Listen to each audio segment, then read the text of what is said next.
Now TCS limited अब देखिए 3,033 रुपए का प्राइसिंग हमें देखने मिला है एंड ये बिगेस्ट आईटी स्टॉक है इंडिया के अंदर, बिल्कुल टूट चुका है। Hi this is Dev and watch it starry. क्या इस आईटी स्टॉक के अंदर और भी ज्यादा गिरावट आ सकती है? बिल्कुल, यहां पर ना बहुत सारे रीजंस हैं एंड इवन दुनिया की दूसरी सबसे बड़ी कंपनी है, पहली सबसे बड़ी कंपनी के अंदर जो डिस्काउंट चल रहा है उसको अगर आप देखेंगे तो आप दंग रह जाएंगे एंड दिक्कतें साफ साफ दिखाई दे रहे हैं। ले ऑफ जो यहाँ पर टीसीएस कर रहा है, वैसे तो यहाँ पर कभी टीसीएस ने ये सब किया नहीं है, बट फर्स्ट टाइम हमें एक लंबे टाइम बाद देखने को मिल रहा है कि भाई ले ऑफ्स हो रहे हैं, 12,000 एम्प्लॉयज जो है वो निकाले जा रहे हैं एंड डोमेस्टिक दिक्कतें रुकने का नाम नहीं ले रही है टीसीएस के लिए। एसएससी का यहाँ पर जो आपका प्रोटेस्ट देखने को मिल रहा है वो टीसीएस आयन यहाँ पर कंडक्ट कराती है एग्जाम।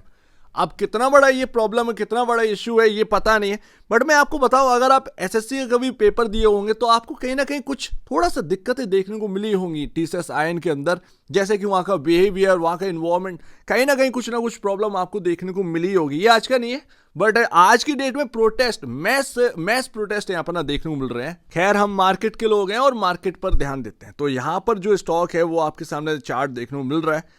आप देखेंगे कि यहां पर जो रैली एकदम से देखने को मिली थी 2022 में, जो करेक्शन देखने को मिलता था तो 2944 रुपए के आसपास तक का करेक्शन हुआ था एंड उसके बाद डिसेंट रिकवरी हमें देखने को मिलती। उसके पीछे का रीजन क्या है? मैंने आपसे इस डिसेंट रिकवरी में एक बात कही थी जब टीसीएस का स्टॉक 4600 पर था, एक ही बात मैंने आपके सामने रखी थी, डॉलर।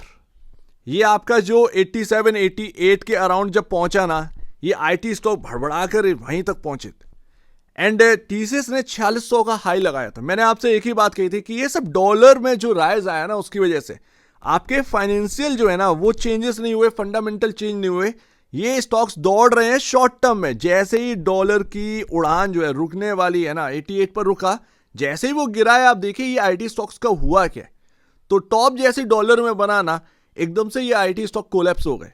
एंड दूसरा सबसे बड़ा रीजन था ना ये समझने का कि भाई ये 4600 4500 का ये टीसीएस जो मिल रहा है या बाकी आईटी स्टॉक्स जो मिल रहे हैं टॉप लेवल के, उनका कोई मतलब नहीं। एसेंचर दुनिया की सबसे बड़ी कंपनी है, इसका यहाँ पर ना हाई जो है वो आप देखेंगे 421 के अराउंड, $421 के अराउंड यहाँ पर हाई लगा था 2021 दिसंबर में, ठीक है। उसके बाद गिरावट आई थी एंड इसने लो लगाया था $240 के आसपास का, वहां से एक रिकवरी देखने मिली क्योंकि रेट कट का यहाँ पर ना आपका हो चुका था तय, रेट कट होने हैं वगैरह वगैरह।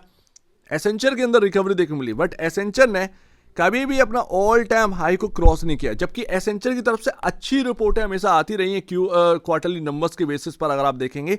बट अब आईटी स्टॉक्स का बुरा हाल है। एसेंचर अब 274 पर ट्रेड कर रहा है, $400 तक 2 बार पहुंचा है एंड यहां पर ना 2024 की बात है, 2024 में $400 के आसपास पहुंचा, फिर से टूटा, 2025 में $400 के आसपास पहुंचा, टॉप बन गया एंड वहां से अगर आप देखेंगे इतना हैवी गिरावट है $274 पर यहां पर ना देखने को मिल रहा है। किसी का ध्यान ही नहीं है कि भाई ये कुछ हुआ है एसेंचर के अंदर, बहुत बड़ा रीजन है। मैं बहुत बड़े आपके सामने ना फैक्ट्स नहीं रख रहा हूं, बट मैं वो बता रहा हूं जो कि आपको ध्यान देना है, कम से कम इन बातों को तो ध्यान दीजिए। मार्केट के अंदर है तो डॉलर के राइज की वजह से आईटी स्टॉक का चलना, ये आपका टीवी पर किसी ने नहीं बताया। सेल्स में अगर आप देखेंगे तो कितना क्वार्टर दर क्वार्टर बेसिस पर आपको ग्रोथ देखने को मिल रही है, कुछ नहीं देखने को मिल रही है। होप एंड होप के दम पर ना सारी बातें चलती रही, होप है तो वो 2944 वाला रिकवर हुआ कि भाई अब सही होगी, अब सही होगी, तब से लेकर अब तक हो गया, आज तक यहां पर ना ठीक ना हुआ। ऊपर से अब ले ऑफ, तो ले ऑफ दिखा रहा है कि दिक्कतें कहीं ना कहीं है कंपनी के अंदर और भी ज्यादा एंड उसकी वजह से ले ऑफ चल रहे हैं ताकि एक्सपेंसेस जो है वो मैनेज हो सके। देखते हैं क्या रहता है, बट अभी आपके सामने कुछ यही हाल है। फाइनेंशियल में बिल्कुल भी आईटी कंपनी के अंदर दम नहीं है, कोई भी आप टॉप लेवल की उठा के देख लीजिए एंड एक लंबे टाइम से आप देखो नेट प्रॉफिट आपका जो है वहीं का वहीं है, उधर ही घूमता रहता है। तो आपका अर्निंग पर शेयर में जाहिर सी बात है कि आपका अर्निंग पर शेयर नहीं बढ़ेगा तो आपका यहाँ पर ना वैल्यू कैसे बनेगी मार्केट के अंदर। तो ग्रोथ तो वहीं थमी हुई है, स्टॉक बस यहाँ पर ना रिएक्ट कर रहा है और कुछ नहीं है डॉलर के भाव के हिसाब से। तो वो किया, अब डॉलर क्या है, डॉलर वापस से 88 के अराउंड पहुंच गया, बट क्या ये स्टॉक रिएक्ट कर रहा है? नहीं, फिर से बनेगा मूव जब डॉलर 92 95 के अराउंड पहुंच जाए तो यहाँ पे जरूर बनेगा। डॉलर का यहाँ पर ना जो प्राइसिंग है अगर यहाँ तक पहुंचता है तो इसका मतलब 88 को तोड़कर तो यहाँ से एक थोड़ी सी रिकवरी आएगी उसकी वजह से। बट मैं आपको बताऊं इनर साइड यहाँ पर ना आईटी स्टॉक्स की काफी खराब है, ऊपर से एआई और उसका चलन, तो वो सारी दिक्कतें जो है। अब आप सोच रहे होंगे कि भाई एक पॉइंट, एक रीजन बताइए जहां पर ऐसा लगे कि भाई करेक्शन पूरी होने वाली है या फिर या करेक्शन यहाँ पर होने वाली है। तो देखिए मैं आपको एक रीज़न एक ना बताऊँ ना कि भाई इस जो प्राइस हमने देखा ना 2921 से बढ़ा था, 2944 नहीं जबकि 2921 से बढ़ा था, ठीक है। यहाँ से बढ़ा था तो कोई खास रीज़न नहीं थे, ज़्यादा से ज़्यादा रिकवरी हो जाती तो भाई 3500 तक, बट 4 या 600 उसका कोई मतलब है नहीं है। तो इसी वजह से ऐसा लग रहा है कि भाई हो सकता है कि अभी जो करेक्शन हमने जो देख रखी है ना वो शायद इनफ नहीं है, वो करेक्शन और हो सकती है अगर क्वार्टरली नंबर चेंज ना हुए तो। ध्यान रखिएगा, ये अभी ना काफ़ी डाउटफुल वाली बात है।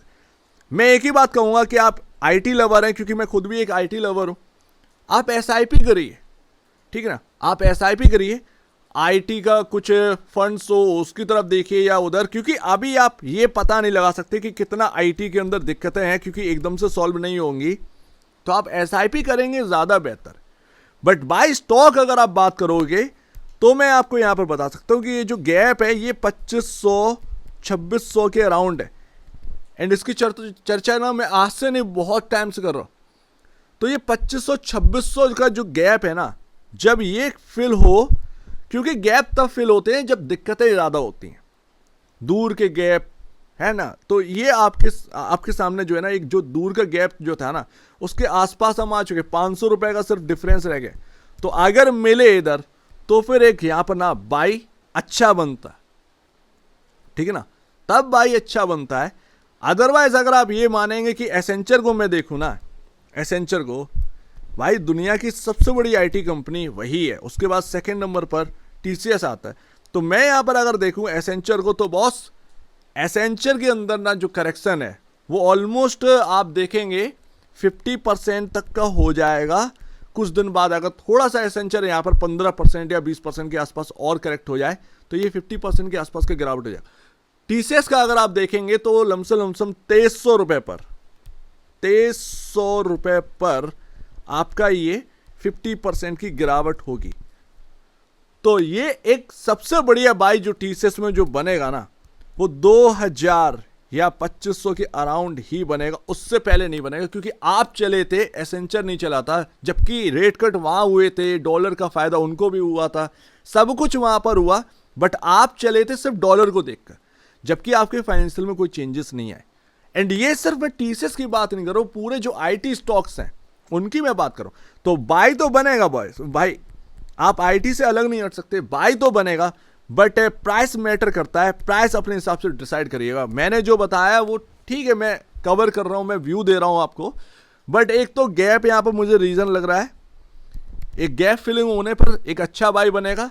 एंड अगर बाई चांस अगर ये 2000 के आसपास मिल जाए, 2000-2100 के आसपास, तो फिर कहीं ना कहीं एक अच्छा बाई टीसीएस भी बनता हुआ नजर आएगा, वहां पर और भी ज़्यादा सॉलिड बाई बनता हुआ नजर आएगा, क्योंकि करेक्शन काफ़ी बड़ी हो चुकी होगी।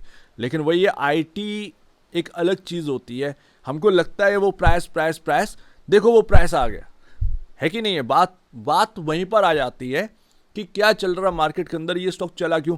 लॉजिक बहुत होते हैं आईटी के अंदर, आप देखेंगे तो मेरे हिसाब से तो गैप फिल हो, बाई करने के लिए मिल जाए ज़्यादा बेहतर है। अदरवाइज आईटी के जो फंड्स हैं वहाँ पर आप देखिए, क्योंकि किसी को नहीं पता दिक्कतें कितनी बड़ी हैं आईटी इंडस्ट्री के अंदर, कुछ नहीं पता है। एसआईपी करो ज़्यादा बेहतर है, क्योंकि नहीं पता लगा सकते हर स्टॉक का कि कितना है यहाँ पर ना आपका वो बन जाएगा आपका बाई के लिए, ठीक है ना। आप चार्ट देखकर समझ सकते हैं, बट वो बन जाएगा बाई के लिए पता नहीं। या एसआईपी हो या फिर आपका जो है जो ईटीएफ है उनकी तरफ आप देखो, तो वो भी एक अच्छा एक ना आपका एक एडवांटेज रह सकता है वहाँ पर। बाकी अभी आईटी स्टॉक्स में बहुत ज़्यादा यहाँ पर दिक्कतें हैं, एंड एसेंचर का वो आईटी स्टॉक बता रहा है, तो एसेंचर पर जरूर ध्यान रखिएगा। मैं अभी आपसे बोल के जा रहा हूँ, एसेंचर को आपको इग्नोर नहीं करना, एसेंचर को आप थोड़ा सा ट्रैक करिए, ज़्यादा बेहतर है। अगर एसेंचर के अंदर और गिरावट बढ़ेगी तो वो टीसीएस और चाहे वो इन्फोसिस कुछ भी कहते रहे, और दिक्कतें सब में आएंगी, ठीक है ना। तो उम्मीद है काफ़ी कुछ आपको समझ में आया होगा। एक बार निवेश से पहले या बेसिस पहले अपने ब्रोकर एडवाइस से जरूर सलाह लीजिए। खुद की स्टडी करें, उससे बेहतर कुछ भी नहीं है, खुद की स्टडी मस्ट है। तो आप दीजिए वीडियो देखने के बहुत धन्यवाद दोस्तों।